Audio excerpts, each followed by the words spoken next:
প্রথম রাকাতে এমন সময়ে গেলাম যে সময় ইমাম রুকু থেকে উঠে যাবে।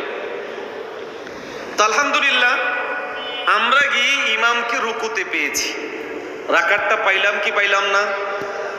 আমার তো অসুবিধা নাই, আমি যেহেতু ইমামের পিছনে সূরা ফাতিহা পড়াকে আমার জন্য ওয়াজিব মনে করি না, বিদায় আমি তো এই রাকাত পড়লাম, আমার রাকাতটা হয়ে গেল, অসুবিধা নেই। তো নামাজ শেষে আচ্ছা উনি নামাজের মধ্যে এমন জোরে আমিন বলল যে একবারে যেন ইমাম সাহেব শুনে। তো নামাজের পরে আমি তাকে বললাম যে এই যে আপনি এত জোরে আমিন বললেন কেন? উনি বলল হাদিসের মধ্যে আছে। তা আমি বললাম শেষ রাকাতে যে বললেন না, কথা বলেন না, কারণ শেষ রাকাতে ইমাম সাহেব কেরাত আসতে পড়ে না জোরে পড়ে, তো ওই সময় হেরা আমিন বলে। তো আমি বললাম শেষ রাকাতে যে বললেন না। নাম্বার 2 হলো প্রথম রাকাতেও তো বলতে পারেন নাই। আচ্ছা প্রথম রাকাতে না হয় আমিন বলা সুন্নত ছুটে গেছে, অসুবিধা নাই। আপনি যেই মতবাদে ঢুকলেন এই মতবাদে তো সূরা ফাতিহা পড়া ওয়াজিব। আপনি তো আমার মতোই ওই রুকুতে গিয়ে রাকাত পাইলেন, ওই রাকাত আর আমার সাথেই পড়েছেন, পরে আর এই রাকাত আদায় করেন নাই, তো আপনার সূরা ফাতিহা গেল কই? আমার কথা বলেন না, আপনার সূরা ফাতিহা গেল কই? নাম্বার 2 আমি ওনাকে বললাম আপনারা যারা আমিন জোরে পড়ার কথা বলেন, বুঝলাম ইমাম সাহেব যেগুলোতে জোরে পড়ে ওখানে আপনিও আমিন জোরে বলেন। আচ্ছা ওই নামাজেরই যেই রাকাতে ইমাম আসতে বলে, যেমন মাগরিবের নামাজের 3য় রাকাতে আমিন কখন বলেন? এশার নামাজের শেষ 2 রাকাতে আমিন কখন বলেন? জোহর নামাজের 4 রাকাতে আমিন কখন বলেন? আসরের নামাজের 4 রাকাতে আমিন কখন বলেন? বেচারা চুপচাপ তাকায় রয়েছে আমার দিকে। আমি বললাম ভাই আপনি জোহরের নামাজের 4 রাকাতে বলেন না, আসরের নামাজের 4 রাকাতেও বলেন না, এশার নামাজের 4 রাকাতেও বলেন না, মাগরিবের 1 রাকাতেও বলেন না, বাকি ফজরের 2 রাকাত আর মাগরিবের 2 রাকাত নিয়ে আর এশার প্রথম 2 রাকাত নিয়ে আমাদের সাথে এমনভাবে ঝগড়ায় লিপ্ত হন, মনে হন যে এর বাহিরে বাকি সব একেবারে সুন্নাহ পরিপন্থী বেদাতি। আসলে ব্যাপারটা এরকম না, আপনারা যেইভাবে করেন মূলত এটাই হলো বেদাতি আমল, টোটাল মন গড়া জিনিস।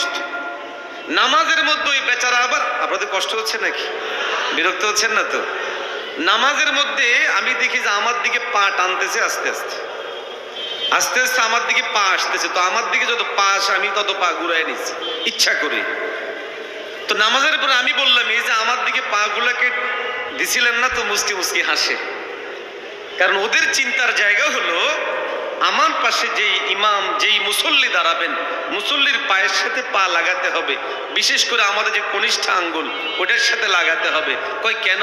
হাদিসের মধ্যে আছে না পায়ের সাথে পা লাগাতে হয়। আমি বললাম বুঝলাম তো পায়ের সাথে পা লাগাতে হয়, কিন্তু আমার পায়ের সাথে পা লাগাতে হবে এটা কোন হাদিসের মধ্যে আছে? আর আপনি যদি বলেন নামাজের মধ্যে পায়ের সাথে পা লাগানো মানে পাশের মুসল্লির পায়ের সাথে পা লাগানো, তো এই হাদিসের উপরে আমল করতে হলে ইমাম সাহেবের ডানে ইমাম সাহেবের বামে আরো 2 জন করে লোক দাঁড় করানো লাগবে। আমার কথা বলেন কেন? কারণ আরেকজনের পায়ের সাথে পা মিলানোর সুন্নাহ যদি আদায় করতে হয় ইমাম সাহেবের ডানেও লোক থাকে না বামেও লোক থাকে না, তো সর্বপ্রথম তো ইমাম সাহেব এই হাদিস অনুযায়ী এই হাদিসকে বাদ দিয়ে দিল, তিনি কোনোদিন আমল করতে পারবে না। তো ইমাম যদি আমল করতে হয় তার ডানে একজন লাগবে বামে একজন লাগবে, অন্যথায় তো ইমাম সাহেব কোনোদিন এই হাদিসের উপর আমল করতে পারবে না। তাই আমি ওনাকে বললাম যে শেষ কাতারে যে দাঁড়াইছে সর্ব ডানে যে এর বাম পাশে একজন আছে কিন্তু ডান পাশে কেউ, আমার কথা বলেন। আবার যিনি সর্ব বামে দাঁড়াইলো তার বাম পাশে কেউ নেই, ডান পাশে একজন আছে, তো ওদের হাদিসের অর্ধেকের উপর আমল হইলো আর অর্ধেকের উপর কি হয় নাই? আমল হয় নাই। আমাদের সভাপতি সাহেব সাইজে যে লম্বা, আমি যদি ওনার সাথে দাঁড়াই নামাজের মধ্যে শুধু পায়ের সাথে পা লাগানোর কথা আছে এরকম না, বরং নামাজের মধ্যে হাঁটুর সাথের কথাও আছে, রানের সাথের কথাও আছে, বাহুর সাথের কথাও আছে, কাঁধের সাথের কথাও আছে। আপনি যখন পায়ের সাথে পা লাগাতে গিয়া আমার পা খুঁজবেন তাহলে কাঁধের সাথে কাঁধ মিলানোর জন্য কাঁধও খোঁজা লাগবে।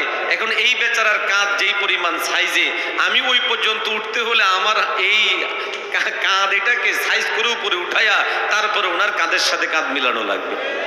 বিশ্বাস না হলে হুজুরকে আর আমাকে দাঁড় করান, দেখবেন যে সাইজে আমরা দুজন মোটেও মিল নেই।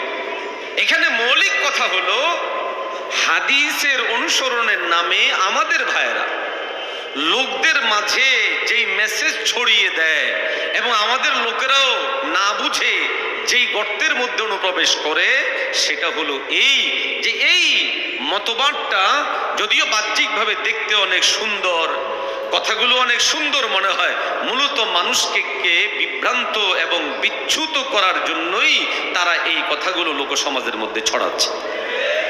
আমাদের কোনো আলেমও বলেন অসুবিধা কি, কি অসুবিধা কি, অসুবিধা কি? ওনাদেরটাও হাদিসে আছে, আপনাদেরটাও হাদিসে আছে।